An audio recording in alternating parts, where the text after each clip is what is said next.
मोक्षदा एकादशी व्रत कथा। ओम नमो नारायण, ओम नमो नारायण, ओम नमो भगवते वासुदेवाय, ओम नमो भगवते वासुदेवाय। उत्पन्ना एकादशी की उत्पत्ति, महिमा, महात्म्य आदि सुन मंत्र मुक्त होकर अर्जुन बोले, हे देवों के पूजनीय भगवान श्री कृष्ण, हे तीनों लोकों के स्वामी, आप सभी को सुख व मोक्ष देने वाले हैं, मैं आपको नमस्कार करता हूँ।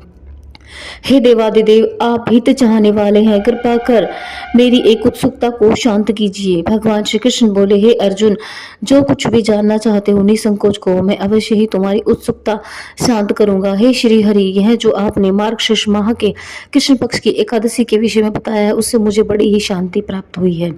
अब कृपा करके मार्गशीर्ष माह के शुक्ल पक्ष में जो एकादशी होती है उसके विषय में भी बताइए। उसका नाम क्या है, उस दिन कौन से देवता की पूजा की जाती है और उसकी विधि क्या है, तथा उसका व्रत करने से मनुष्य को क्या फल मिलता है। भगवान, मेरे इन प्रश्नों का विस्तार सहित उत्तर देकर उत्सुकता को दूर कीजिए, आपकी बड़ी कृपा होगी। भगवान श्री कृष्ण बोले, हे कुंती नंदन, तुमने अत्यंत उत्तम प्रश्न किया है, इसलिए तुम्हारा यह संसार में फैलेगा। मार्गशीर्ष माह के शुक्ल पक्ष की एकादशी अनेकों पापों को नष्ट करने वाली है। संसार में इसे मोक्षदा एकादशी के नाम से जाना जाता है। इस दिन श्री दामोदर भगवान की धूप दीप नैवेद्य आदि से भक्ति पूर्वक पूजा करनी चाहिए। हे अर्जुन, इस एकादशी के व्रत के पुण्य के प्रभाव से नरक में गए हुए माता पिता पितरादि को स्वर्ग की प्राप्ति होती है।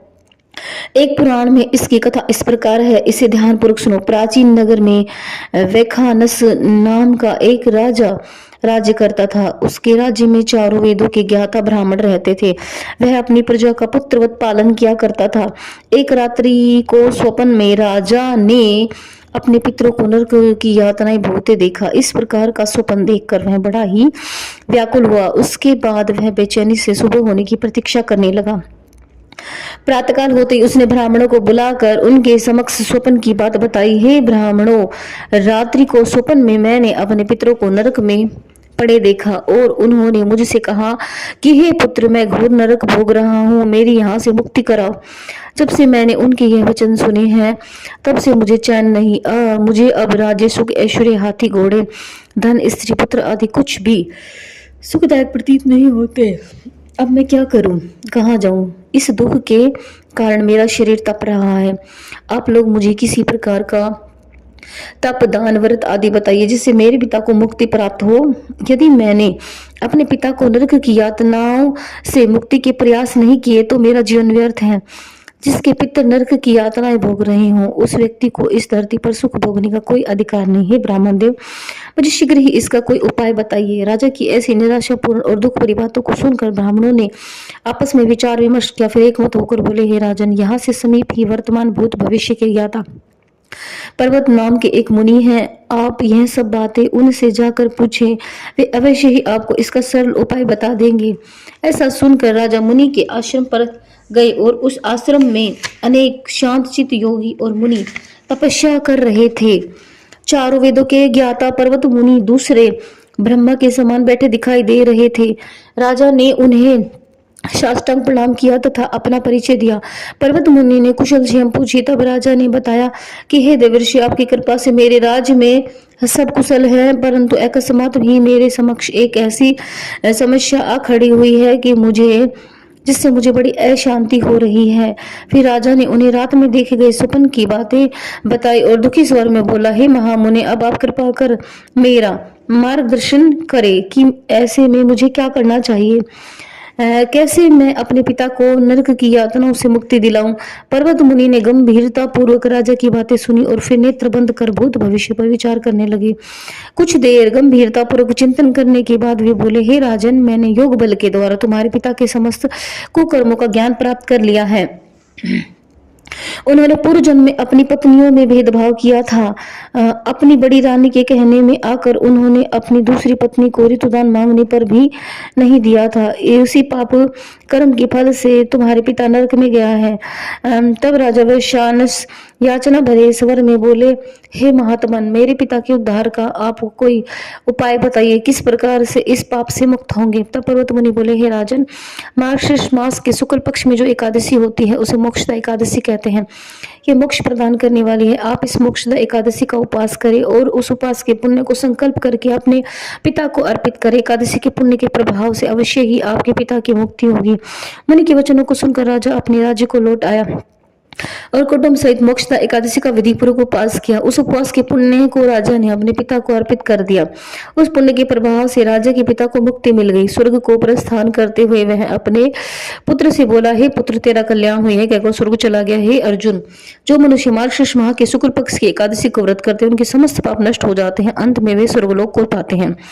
इस व्रत से उत्तम और मोक्ष प्रदान करने वाला दूसरा कोई भी व्रत नहीं। इस कथा को सुनने और पढ़ने से अनंत फल मिलता है। यह व्रत मोक्ष देने वाला चिंतामणि के समान है, जिससे व्रत करने वाले की सभी मनोकामनाएं पूर्ण होती है। भगवान श्री कृष्ण ने कहा, हे अर्जुन, हर इंसान की प्रबल इच्छा होती है कि वह मोक्ष प्राप्त करे। मोक्ष की इच्छा वालों के लिए मोक्षदा एकादशी का यह व्रत बहुत ही महत्वपूर्ण है। पिता के प्रति पुत्र के दायित्व का इस कथा से उत्तम दृष्टांत दूसरा कोई नहीं है। भगवान श्री हरि विष्णु के निमित्त यह व्रत पूर्ण निष्ठा और श्रद्धा से करना चाहिए।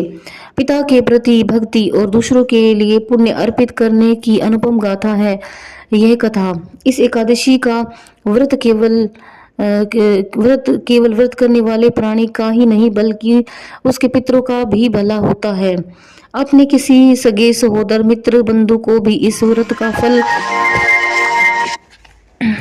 फल अर्पण करने से उसके भी पापों व कलेशों का नाश हो जाता है। जो साधक माता पिता में ईश्वर को देखते हैं, भगवान विष्णु की असीम अनुकंपा से उनकी समस्त मनोकामनाएं सिद्ध होती हैं। बोलो श्री विष्णु भगवान की जय। आरती श्री कृष्णचंद्र जी की। आरती युगल किशोर की कीजे, राधा धन न्योछावर कीजे। आरती युगल किशोर की कीजे, रवि शशि कोटि बदन की शोभा, ताहि निरखी मेरो मन लोभा।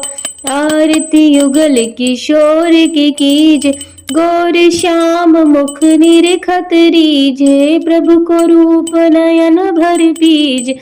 आरती युगल किशोर की कीजे, कंचन तारे कपूर की बाती, हरियाए निर्मल भई छाती। आरती युगल किशोर की कीज, फूलन की सेज फूलन की गलमाला, रतन सिंहासन बैठे नंद लाला। आरती युगल किशोर की कीज, मोर मुकुट करे मुरली सोहे, नटवर वेश देख मन मोहे। आरती युगल किशोर की कीज, ओढ़े नील पीत पट सारी, कुंज बिहारी गिरिवर धारी। आरती युगल किशोर की कीजे, श्री पुरुषोत्तम गिरिवर धारी। आरती करत सकल ब्रज नारी। आरती युगल किशोर की कीजे, राधा धन न्योछावर कीजे। नंद लाला वृषभानु किशोरी, परमानंद स्वामी अविचल जोरी। आरती युगल किशोर की कीजे, राधे धन न्योछावर कीजे। रवि शशि कोटि बदन की शोभा। आरती जुगल किशोर की कीजे, राधे धन न्योछावर कीजे।